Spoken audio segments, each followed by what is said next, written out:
जिस भाई की 15,000 रुपए सैलरी है ना, वो बंदा Realme P3 की तरफ झांके भी ना, क्योंकि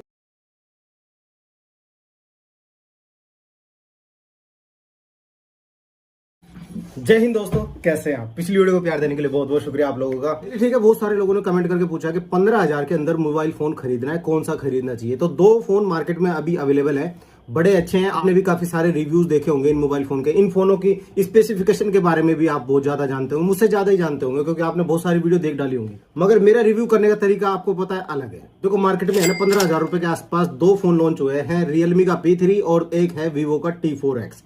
इन दोनों में से कौन सा हमें परचेज करना चाहिए, ये अभी भी कंफ्यूजन बनी हुई है। काफी सारे बंदे वीडियोस देखते हैं अलग अलग, फिर उसके बाद भी दिमाग में कंफ्यूजन रहते।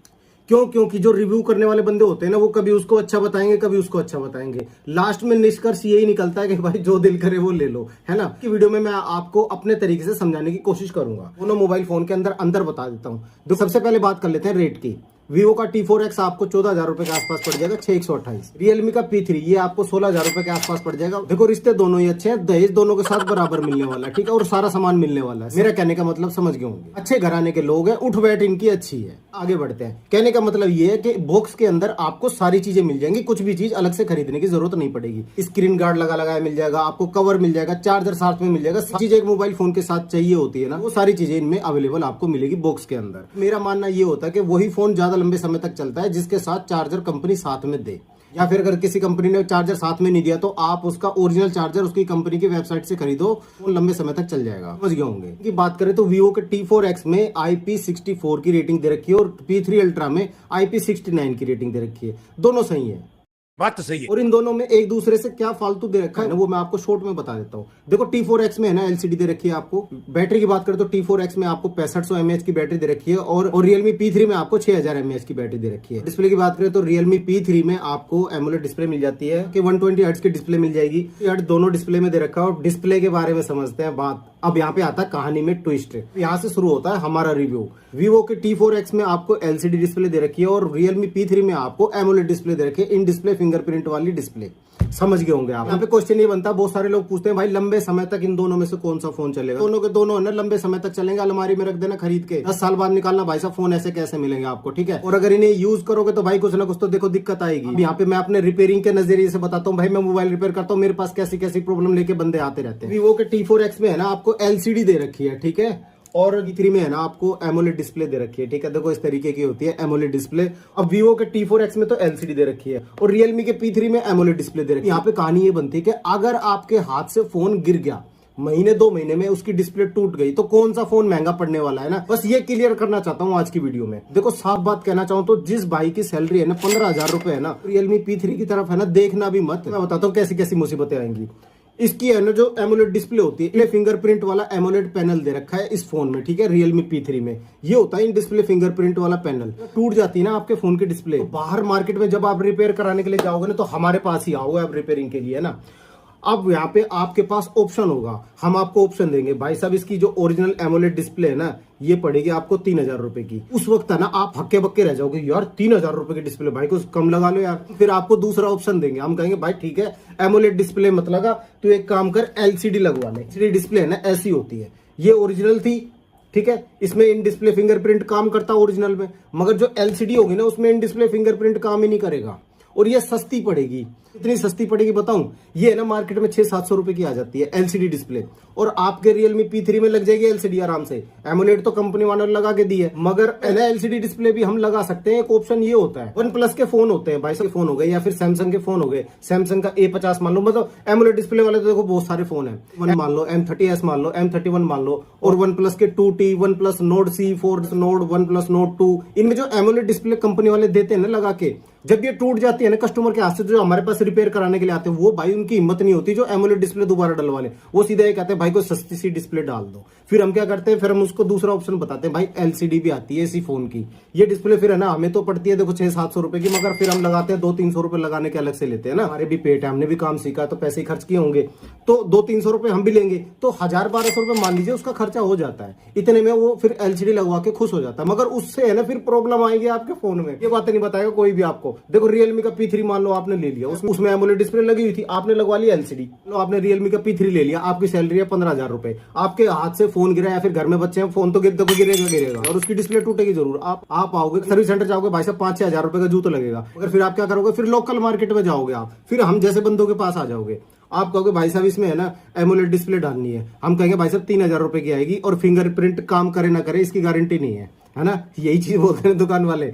तो फिर ऐसे में पता कस्टमर क्या कहेगा, रोने समूह बना लेता है। कस्टमर कहता है भाई कोई सस्ता सा दे दो यार, मेरे पास इतने पैसे नहीं है भाई, 15,000 रुपए तो मेरी सैलरी है। उस वक्त फिर हमें भी रोना आ जाता है। फिर हम क्या करते हैं, फिर हम एलसीडी का ऑप्शन उसको बताते हैं, भाई देखिए फोन में एलसीडी, ये तो रही तेरी एमोलेड डिस्प्ले ओरिजिनल तो डलवा नहीं रहा, और एक सब्स्टिट्यूट भी मार्केट में अवेलेबल होता है एलसीडी की फॉर्म में।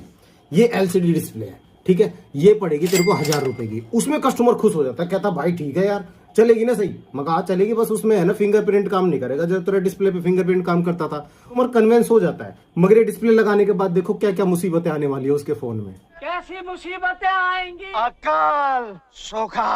अरे नहीं, इतनी भी मुसीबतें नहीं आएंगी। चलो मैं बताता हूँ आपको शॉर्ट में कौन कौन सी मुसीबतें आने वाली है रियलमी P3 के एमोलेड डिस्प्ले की जगह एलसीडी लगाने पर। एक तो आपका फोन गर्म होगा, ठीक है, फोन गर्म होना नॉर्मल सी बात है। एमोलेड डिस्प्ले वाले फोन में है ना, जब एलसीडी आप डलवा लोगे, हम तो डालते रहते हैं भाई, हमारा तो यही काम है, हमसे तो कोई बहस कर नहीं सकता। एमोलेड वाले फोन में एमोलेड ही लगवाते हो तो फोन कम गर्म होगा, और एलसीडी अगर लगवा लेते हो तो फोन गर्म होगा, जाहिर सी बात है। दूसरी चीज बताता हूँ भाई, बैटरी बैकअप कम हो जाएगा आपके फोन का। अगर आपने रियलमी P3 में एमोलेड डिस्प्ले लगी हुई है, एलसीडी लगवा ली, तो आपके फोन का बैटरी बैकअप कम होना लाजमी है, पहले से कम चलेगी। आपका फिर होगा दिमाग खराब कि यार जब फोन लिया था जब तो बड़ी अच्छी बैटरी चलती थी, 6000 mAh की बैटरी है यार लगता कंपनी वालों ने फोन खराब बना दिया। कंपनी वालों ने फोन खराब नहीं बनाया, आपने जहां पे वो एमोलेड डिस्प्ले की जगह एलसीडी लगवाई थी ना, उसने ऐसी ऐसी प्रॉब्लम क्रिएट करी है। तीसरी चीज, आपको क्लियरिटी में वो मजा नहीं आएगा जो रियलमी P3 की ओरिजिनल डिस्प्ले में आया करता था। मान लो आपने रियलमी P3 के एमोलेड डिस्प्ले में किसी गोरिल्ला को देख रहे हो, यानी कि काले बंदर को देख रहे हो, तो वो एकदम क्लियर नजर आता है ना। क्यों? क्योंकि जो एमोलेड डिस्प्ले के कलर होते हैं ना, वो वाइब्रेंट कलर होते हैं, काफी ज्यादा एकदम क्लियर नजर आएगा। ब्लैक हो तो उसको ज्यादा ही डार्क ब्लैक करके दिखा देती है एमोलेड डिस्प्ले, मगर एलसीडी में ऐसा नहीं होता। एलसीडी में जो है ना वो ही दिखाएगा, तो फिर आपको कलर में भी मजा नहीं आएगा। इनफैक्ट आप कोई मूवी देखोगे ना, उसमें भी आपको फर्क नजर नहीं आएगा। शॉर्ट में तो मैं आपको यही कहना चाहूंगा, जिस भाई की 15,000 रुपए सैलरी है ना, वो बंदा रियलमी P3 की तरफ झांके भी ना, क्योंकि उसके हाथ से अगर फोन गिर गया ना तो डिस्प्ले टूटेगी। डिस्प्ले टूटने के बाद दोबारा एलसीडी लगवा, फोन को लेने का फायदा ही क्या हुआ। साफ सीधी बात तो ये है भाई साहब, एमोलेड डिस्प्ले लगाने की हिम्मत नहीं रहेगी अगर आपकी सैलरी 15,000 रुपए के आसपास है। तो तीन चीज करना, जिस बंदे की कम सैलरी है ना, 12,000 15,000 रुपए ऐसे है, तो भाई वो रियलमी P3 की तरफ मत जाना। कितनी अच्छी अच्छी रिव्यूज वाली वीडियो आप देख रहे हो, आपको अच्छा लग रहा होगा फोन, आज फोन अच्छा है, फोन बढ़िया भाई, मैं फोन की बुराई नहीं कर रहा, फिर से सुन लेना, फोन काफी बढ़िया। बस इसमें मेरे को यही चीज लगती है कि बजट फोन में है ना, जब आप एमोलेड डिस्प्ले वाला फोन खरीदते हो, देखो हम तो कस्टमर को देखते रहते हैं, उनकी हिम्मत नहीं होती भाई साहब एमोलेड डिस्प्ले दोबारा डलवा ले। जो भी कस्टमर आता है ना एमोलेड डिस्प्ले वाला, भाई साहब रोने से मुंह बना रहता है उसका, हमारे तो उसकी हिम्मत नहीं बन पाती एमोलेड डिस्प्ले उसमें दोबारा डलवा ले। वो कहता भाई एलसीडी डाल दो मेरा काम चल जाए। तो भाई जब बाद में भी एलसीडी लगवानी तो एलसीडी वाला फोन ही क्यों ना ले। तो Vivo का T4X आप बिंदास ले सकते हो, इसमें एलसीडी डिस्प्ले लगी हुई है।